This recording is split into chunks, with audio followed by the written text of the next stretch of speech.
Here we have a 2011 Volkswagen Jetta SE with convenience and sunroof. We'll start from the trunk. You push and hold the trunk button down until the trunk pops, just like that. We have the largest trunk in the industry. It's a 15.5 cubic foot trunk. See how big that thing is? Here, this one has the mat kit with it. Came with these additional corner blocks that have Velcro on the bottom. And they Velcro down and you can box stuff in and keep it from rolling all over the place. This mat's also rubber backed. And then underneath here, we have a full-size spare and a toolkit and everything necessary to change your vehicle. Now that does two things for you, because the full-size spare is bolted down to the tub and increases the strength of the back end for you to get rear-ended. But then it's also really nice having a full-size spare. And there's tie-down hooks in all four corners on the bottom. So we've got tie-down hooks all over the place.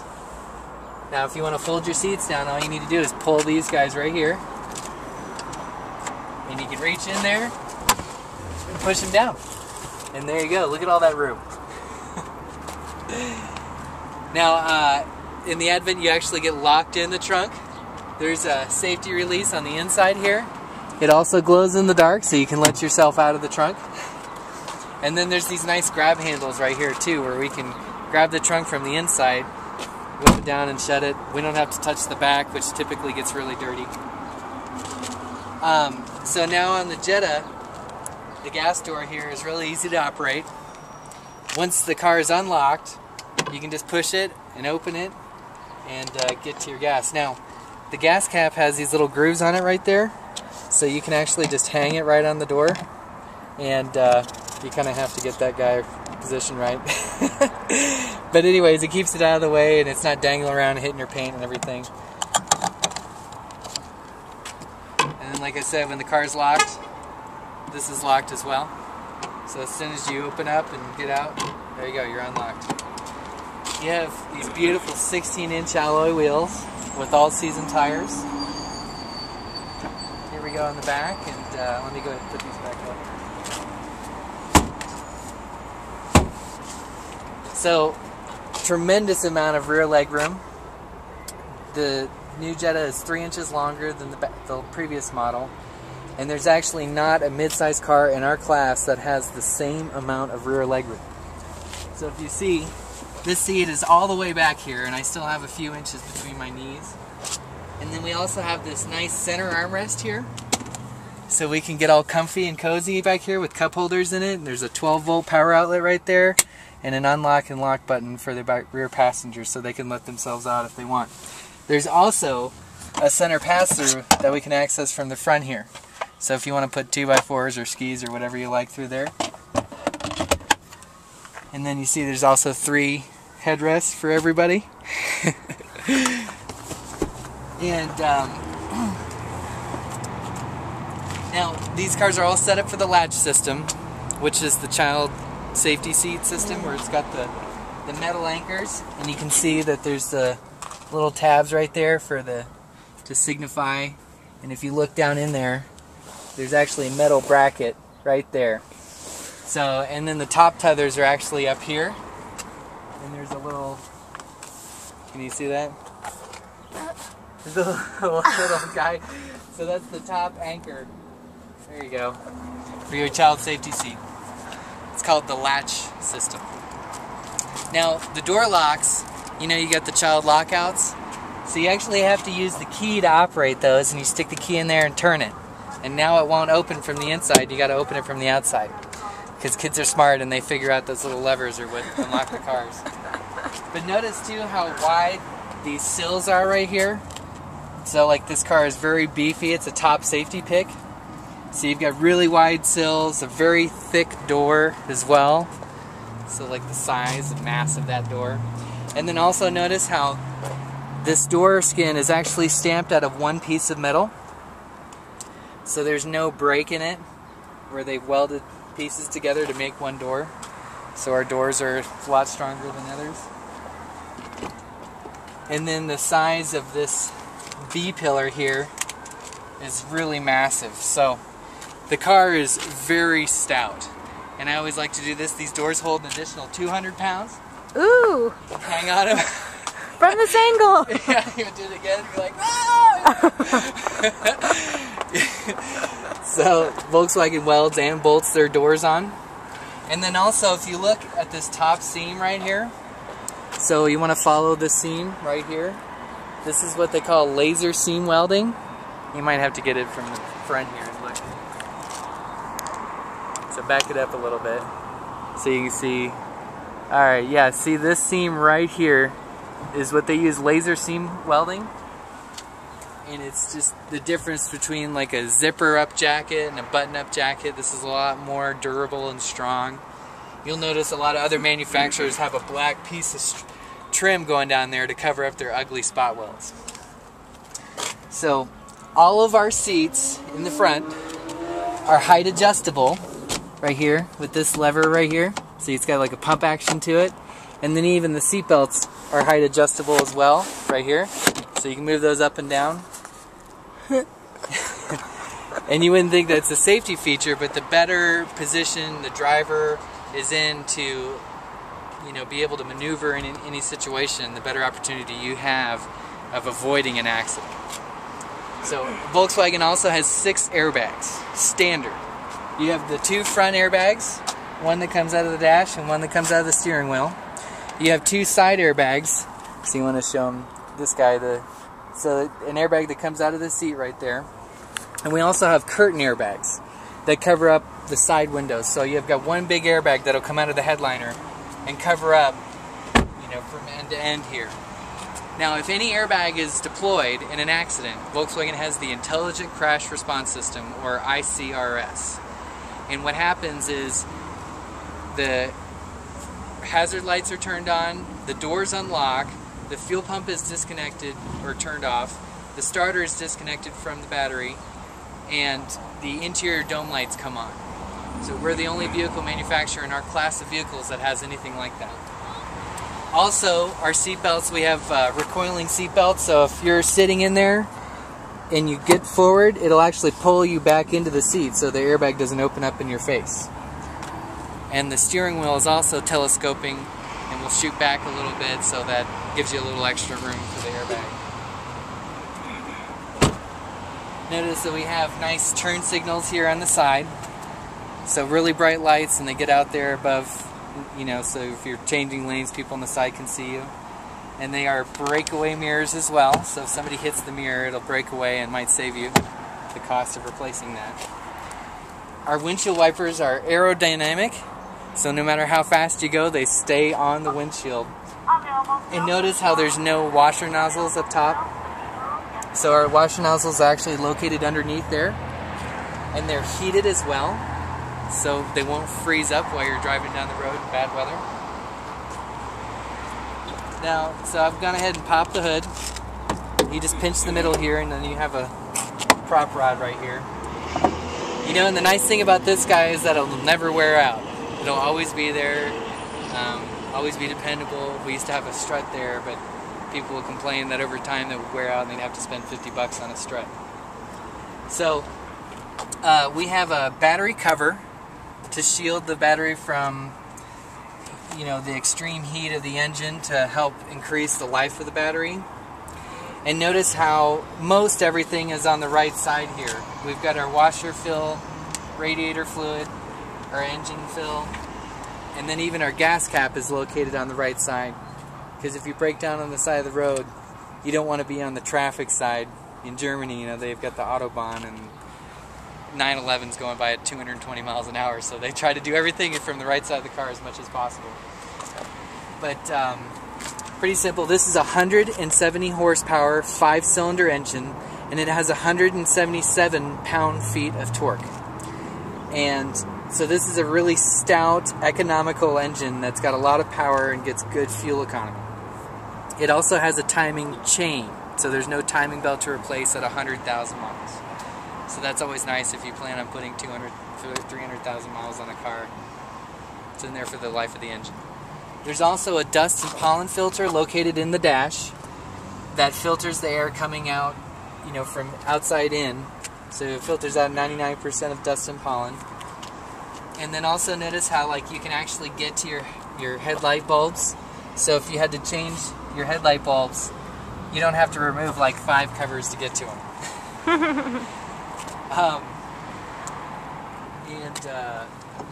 We'll just go ahead and close this guy now. We usually don't get too involved in under the hood just because most people don't really care or, you know, don't really understand it anyway. But there are crumple zones and there's a safety cage. I mean, if you get in a severe front end accident, the front end of the vehicle is designed to crumple and absorb the accident, while the safety cage will keep the cabin intact. So here we have our driver position on the doors. Now Volkswagen's got this cool window feature, so you can push down on both front window switches and hold it, and see it's rolling down all the windows. So before you get into the car, if it's been sitting in the parking lot for hours and hours on end, and it's 100 degrees outside, you can let it air out really quick. On the 2 front window switches and roll all the windows up if we left a window down or didn't close the sunroof. So controls are very easy to use.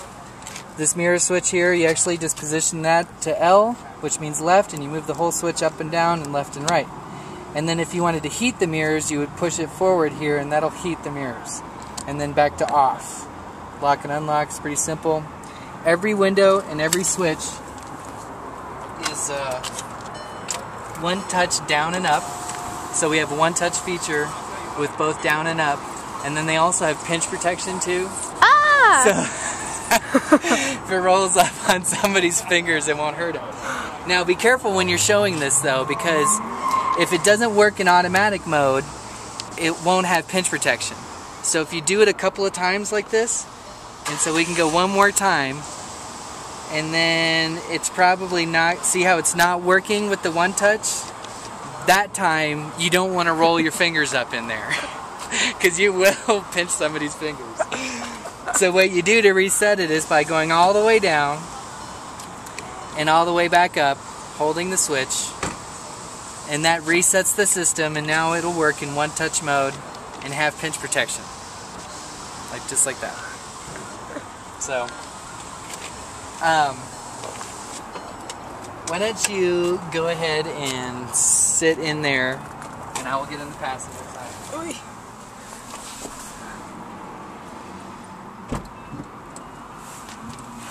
Alright, so this is our interior of our car, and we have this nice leather wrapped steering wheel that's got those great grips on it for when you're just tearing it up on the road. Our lights are over there on the left. It's very simple, just on and off, and there's a dimmer switch located right next to there for the instrument cluster. Now, go ahead and pull this lever down right there. It's kind of tough. Oh, there you go. Now the steering wheel is telescoping as well as tilting. So we can pull it in and out and up and down and get it right where we want it. So now go ahead and shove that back up there. Just put your palm on it. There you go. Normally that shouldn't hurt somebody. I'm a little girl. Okay, so we have what we call the service position on the wipers. So after you turn the car off, you can push down on this switch right here, and it brings the wipers up to the service position. So that's what we use to inspect or change wipers, or if you wanted to leave your wipers up off of the windshield in a snowstorm, you can do that by doing just what we did there. When you get back into the car, turn your ignition to the on position and go down again right there, and it brings the wipers back down. Now, with Volkswagens, you can always turn the radio on without the car being on. Just go ahead and push the power button. And this is what we call the Premium 8 touchscreen 6-disc CD changer. So the media capabilities are awesome in this car. You can put up to a 32 gig SD card in here and play your music off of that like a hard drive. You can feed up to 6 CDs in right here. So you push the load eject button, select the slot, see how it says please wait, and then you can insert a CD. Now it also plays MP3 discs, so you can burn an MP3 disc and play, 10 CDs off of one. We have FM and satellite radio, and so you go ahead and push channels, and we can sort by the category right here, and pick rock, and then we can go down to Alt Nation here, push that, And then a good way, there's a back button that's always located right there. We can use that, or if we're in this screen and we're listening to satellite radio, we can push the satellite button. Now there's also a direct tune feature here, so if we know the channel number, we can just punch it in, hit OK, and we're done. Sirius has this awesome feature called Sirius Seek. So let's say Against Me is our favorite artist, and we're listening to them. We push the Sirius button in Sirius Seek, and we can store the artist or the song name in there so that anytime that artist is playing on FM or in satellite and you're listening to FM, AM, or satellite, it'll alert you with the pop-up. You just got to make sure you activate the alerts there. Whoops. Sirius Seek. So we're going to activate the alerts so that it's going to alert us, you know, that we stored Against Me. So now anytime that that artist is playing on satellite radio, but you can't be listening, it won't work if you're listening to a CD or your iPod or something like that. Now, you can get to your alerts here by going Sirius Seek, and we can check our favorites, and we can delete or just turn them off right there as well. You can store up to 30 alerts. So that's kind of a nice feature. The only thing is you got to be listening to the song or the artist that you want to store. So back to the media capabilities, we have an auxiliary in located right down there. So just your old school aux in, and there's also a power outlet located right next to it. So if you want to charge your iPod there. We also have Bluetooth audio. So we're going to go ahead and pair up my iPod Touch to this car. And I'm going to show you how the Bluetooth audio works. So when you're pairing a phone or a Bluetooth item, you've got to turn the car on, and then you have 3 minutes to pair up your phone. So you basically just go in like you're setting up a new hands-free device. This is kind of set up like an iPhone. Sorry, my iPod's all cracked up, but it still works. So it's automatically searching. It says VW phone. We push it, and the password is always 0000. And then go ahead and hit pair, and it's going to go ahead and pair up with the car. So it's connected now. So the way the Bluetooth audio works, we're going to get out of here, and we're going to go to my music. And there we go. Alright, so I've got a song selected here, and I'm going to start playing it. Now see, it said activate Bluetooth audio, so we want to activate that, and now it's going to play through the system. Yeah. So the thing is though, is you got to start playing it on your phone first, and then you can go ahead into your Bluetooth audio, and it would be through this media button, and it says BT audio right there. Now, I'm going to go ahead and pause that. So when you're doing Bluetooth audio, all the control is done through the device. Now, let's say we wanted to use the hardwired iPod connection, which is located in the glove box here. So we're going to go ahead and plug that into my iPod. Notice how it charges it as well. And over here now we have media in. So we're going to push that. So now it's playing, and now we're controlling our iPod through the radio. We hit selection, and then we can go folder up there, and now we have the same menus just like on my iPod. So I've got playlists, artists.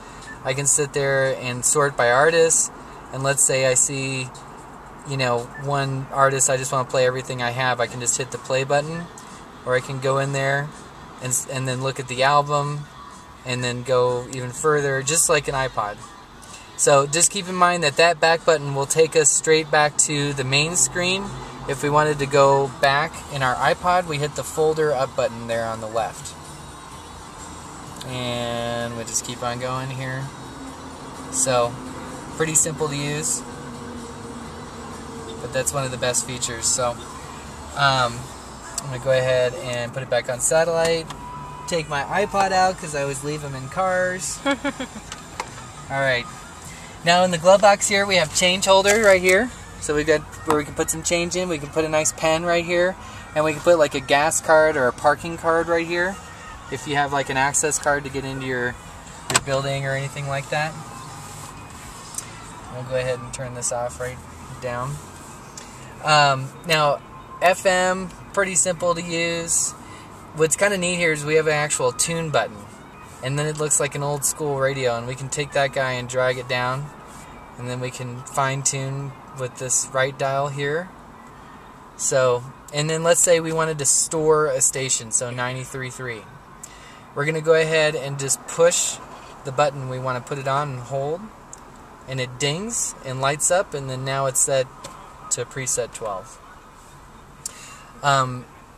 What also is cool is we have a stations button, so any available station is going to be right in that stations list where we can just select a station and go to. Now, the setup here, I want to show you guys this because there's one thing here. These forward and back buttons, you can change those so that they'll go through your preset list or the station list.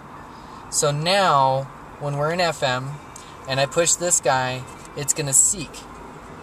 If we go back to setup here and push radio and change the seek mode to preset list, we'll go back and back.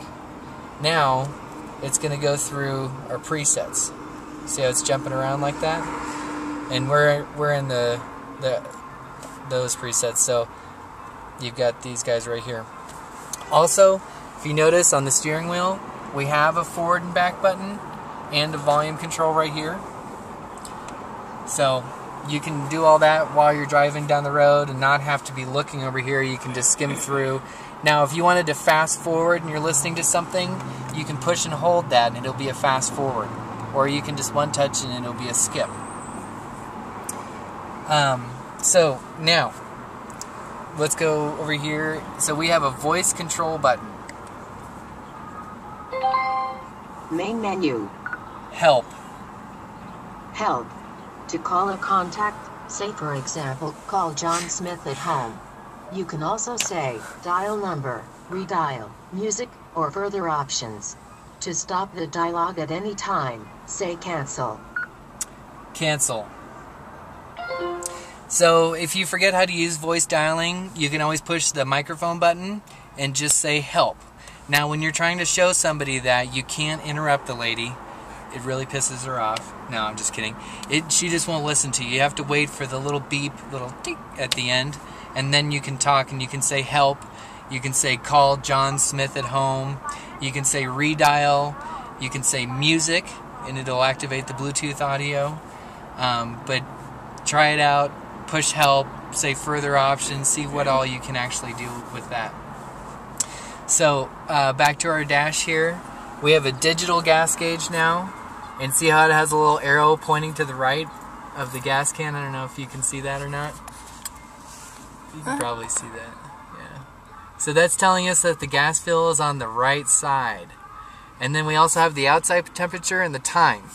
Now be careful because that doesn't say PM. That just means that you're in park. So it's 12:03, not PM. Well, it is technically PM right now. But anyways, on the clock here is where it tells you AM or PM. So, and then, I mean, a lot of that stuff is pretty self-explanatory. We have a full system of lights that tells us what, you know, pretty much if you're ever trying to explain the lights, the warning lights to these people, is yellow is a moderate alert, and it's not necessarily something you have to pull over if the car is driving fine and you're not experiencing any difficulties. You can just call in or into the service department and schedule an appointment. If it's a red light, that's more serious, and more than likely you need to pull over. It'll say battery or brake or something's really seriously going on. It's when they're flashing at you that they're really pissed off, and usually the car is running really bad or something's going on, so you'd have to pull over and call roadside assistance. Now, as far as our air conditioning controls go, pretty easy to use. We have heated seats right here, and so when you turn them on, they automatically go to high, and then you have medium, low, and then off. And when you're talking about heated seats too, tell people that they heat your back too, which is really nice. It's not just heating your bottom, it gets your back, so it makes it a lot more cozy. And then we have this nice giant center console here with some trash in it, but you know, so it's a very big center console. So lots of area to put stuff in there, and it's also covered in leather. And then we have a leather wrapped brake handle, gear shifter, and the steering wheel is leather wrapped. So pretty much all the stuff you're going to be touching is got a nice feel to it. And then you have some nice cup holders here too, so you can fit some stuff in there. And also, if you look over there in the door panel, you can fit a water bottle in there too. There we go. Now when you're talking to people and you're showing them the automatic, it's a 6-speed automatic transmission. And you have 3 modes for this transmission. You have drive, sport, and Tiptronic. So drive is going to be set up mostly for, you know, your economical gas mileage daily driving. If you know you're going to take off the line, or if you're going to pass somebody, put it into sport mode. You just push the button in and you go down 1 click, and it changes the characteristics of the transmission to make the car faster, basically. And then you have a Tiptronic mode. So we're going to go ahead and turn the car on here. Okay, go ahead and put your foot on the brake so we can get it out of there. Don't take your foot off the brake. So we're in drive right now. So we can't go back to sport. You've got to push the button in and go into sport. Then you can just push it up. Now if you want to go over to Tiptronic here, you just push the shifter over. You can do that at any time. And then it's really simple, downshift and upshift. Now on the dash here, if you look where it had said park previously, it's telling us what gear we're in. So you can start it off in 2nd gear for snow driving, or, you know, downshift into 1st. But so it tells you what gear you're in there. And then we can go back to park here, and that's about it. So we'll go ahead and turn it off. And go ahead and turn your lights on. So we'll turn the lights on right there. Yep. All right. Now up here, I always like to point this out. See the little red lights you've got? So Volkswagens have ambient lighting, and red lights actually keep you more alert at night. Truckers actually have like a red light on their dash, but it's nice because it creates a nice little ambiance in here, and all the buttons and everything are all red. I mean, these things light up like Christmas trees at night. But when you're just reaching for the gear shifter or your drink or something, you've got just kind of a nice red hue that helps you see at night. And you can go ahead and turn your lights off now. So your dome lights, so this is the door position right here where it's flush like that. And then you can turn them on or turn your lights off completely. And then you have reading lights right here for both front passengers. And then you've got an area where you can shove some sunglasses in there, or whatever have you. The sunroof is actually pretty easy to operate. We'll just turn the key on here. So this dial here controls the sunroof. So we can just spin it like that, and the sunroof is going to open. Now notice how it doesn't open all the way. See this big dot right there? That is the comfort setting on the sunroof. So if, you know, that's basically the quietest setting you can have it at with the most open. You can hold it back like that and then let the sunroof go in all the way. You just may get an air buffet at certain speeds where it kind of goes bup, bup, bup, bup, and you have to crack a window. Otherwise, most people are going to be right here. Now, if you want to close the sunroof, just turn it till it stops. The sunroof, just push that up. Sunroof vents.